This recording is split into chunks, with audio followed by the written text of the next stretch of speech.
A couple videos ago, I spoke to you about having a strategy in place to actually start earning you more money or getting better investment returns on your money so you can set yourself up for financial freedom later on in life. Now, today's video, I'm going to talk to you more specifically about the differences between trading and investing. More specifically, if you have got money for yourself in the stock market or crypto or things like that, where the value of the underlying asset itself, like the cryptocurrency or the stock which you're investing in, goes up over time, and how you can actually make money from it, because this is a very important thing to consider and look at, and it comes in part with strategizing and planning to help yourself get to a better financial future down the line. So I want to quickly start off by kind of defining the two differences and outlining some similarities, and then going into how they can actually be used to actually generate more wealth and income for yourself. So as you know, guys, my name is David, aka Millionaire Incorporated, and I like to go through topics of personal finance, wealth creation, and self-help and investment. So don't forget, as if you're new to the channel, guys, smash that subscribe button. Leave me a like on this video because it does help me a lot, especially if you like my content I'm putting out there for you. That definitely lets me know that that you get value from it. And also leave me a comment. Let me know what you think about what I'm talking about in this video. So let's dive into it. So I want to first outline the differences between investing and trading, like I said, more specifically in stocks and crypto, because I think a lot of people get the misconception of, especially in crypto, that they're going to throw $1,000 into the market and it's going to go up stupidly exponentially, like in the case of Shiba Inu or Dogecoin, and they're going to walk out with becoming millionaires. Now, if you're lucky and you get in at the perfect time, that is going to be the case. But for the most part, that's not going to happen for a lot of people for so many different reasons, which I'm not going to get into because it doesn't really matter, and we want to give ourselves a better long-term strategy to actually generate wealth. So, investing. Now, the way I look at investing is it's a much longer-term approach and long-term plan for your money in the markets to generate yourself wealth and income. So, I typically put this towards, like, say, stocks, not necessarily crypto, where it is a lot more volatile. There's a lot more speculation involved, which won't get you those long-term results and gains. So in the stock market, especially with like the longer-term companies, like say BHP, the banks, other mining companies, certain car companies, things like that, long-term they're going to have some kind of growth over time, and you're going to see a return on your money going up over time as well. Or you could just put your money in the actual market itself, or the index fund itself, say the S&P 500 or the ASX 200, like the actual, which actually invest in all the companies involved in that market itself. They're the two which just came off the top of my head. There's also the Dow Jones, the Nasdaq, the FTSE, the Nikkei, whatever. Every market around the world has its own kind of index, but for the most part, I'd probably say to stick to like the major ones, because that's where you're going to have the longer term kind of stable growth. So investing is longer term, more stable, and it also means you have to have a much longer term horizon on your money and what you're going to get from it. So the long term average in the S&P 500 in the States was coming in at just around 10% per year on year kind of thing. So obviously some years are going to have worse results, other years are going to have better, but the long-term average is around that 10% mark. So you can pretty much say that you're going to get 10% on your money year on year. And one thing with investing, it's a much more hands-off approach. So you kind of put your money into it and just let it do the work for you, and it will grow and accumulate and compound over time. So it's much more kind of passive style of investing. You just put your money in, set and forget.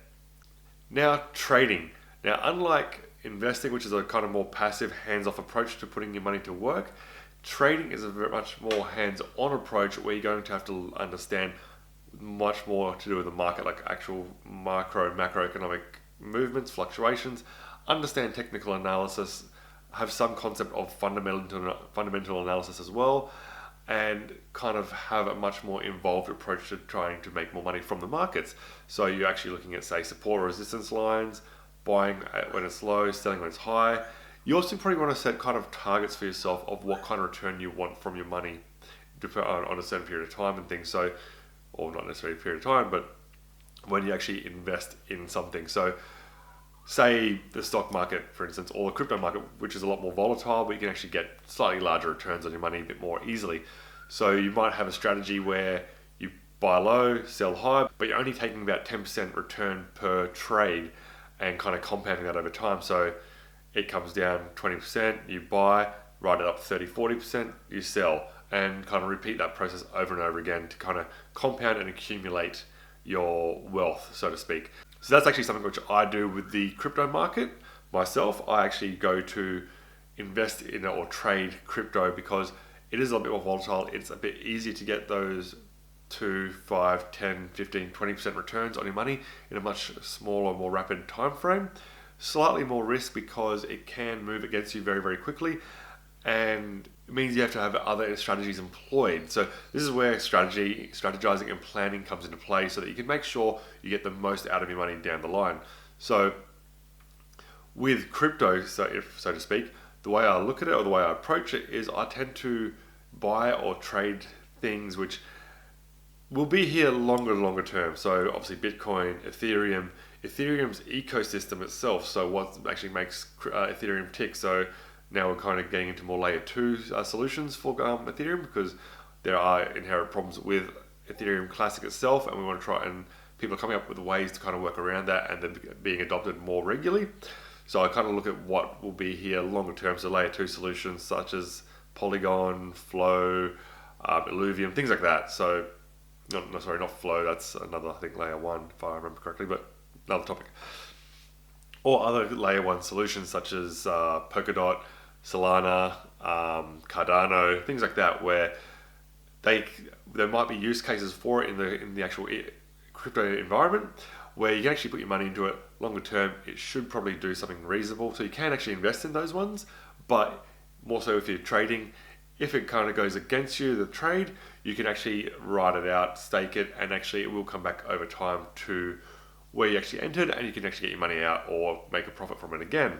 So that's one way I kind of approach my crypto trading strategy. Like, I look for things where I can hold long term. I don't mind holding long term if the actual trade goes against me and I have to kind of be in a hold position. And something to do with investing is I also look at what kind of other returns that investment is going to kind of do, or what kind of long-term trajectory the companies are going to have in the actual marketplace. So say with BHP, which I invest in, which is I have a stock investing strategy where I just kind of buy and just want to accumulate the stock over time. I don't actually trade it, I don't actually sell it. I just get the dividends, reinvest those dividends, keep accumulating over time, because I want to get to a certain position where I have accumulated a certain number of stock in that company, which is bringing me a certain kind of income from dividend returns over time.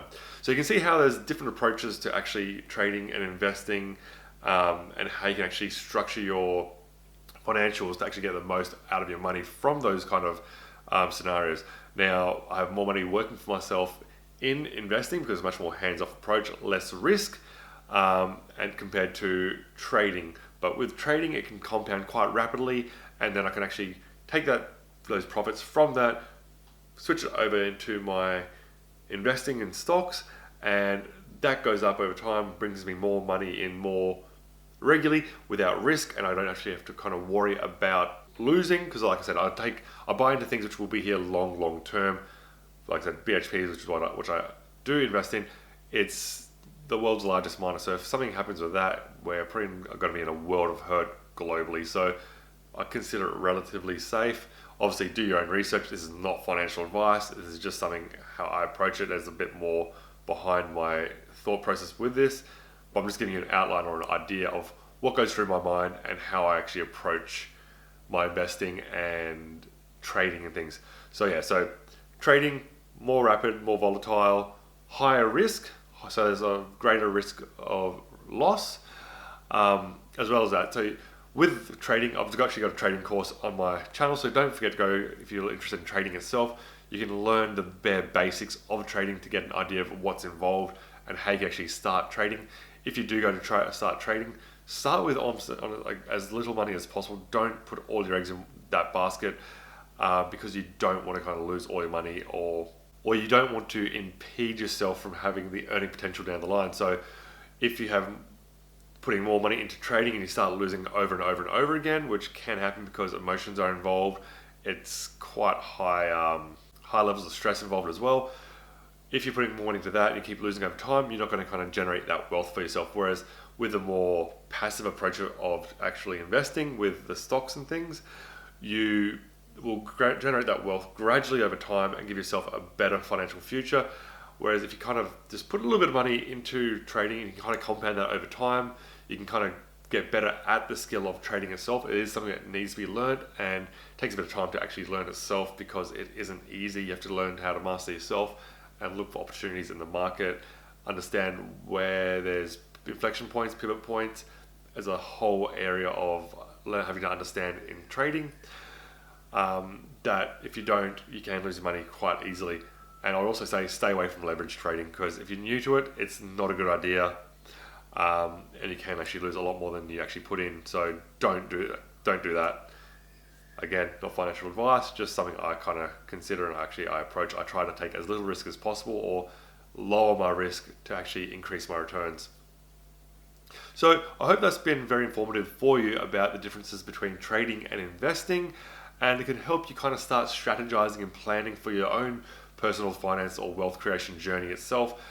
There is a lot involved in it as tax strategies, business strategies, a whole bunch of other things you actually start planning, but this will actually start getting your mind to start thinking about how you're going to start approaching your investment and wealth creation journey for yourself. So if you found value in this video, guys, don't forget, smash that like button. Let me know that you liked it. Let me know what you think about other strategies down below or what other things you actually incorporate to trading or investing, or if you have other strategies that you use to actually generate wealth for yourself. And don't forget, if you haven't already, subscribe to the channel and join me for my next videos. Cheers, guys.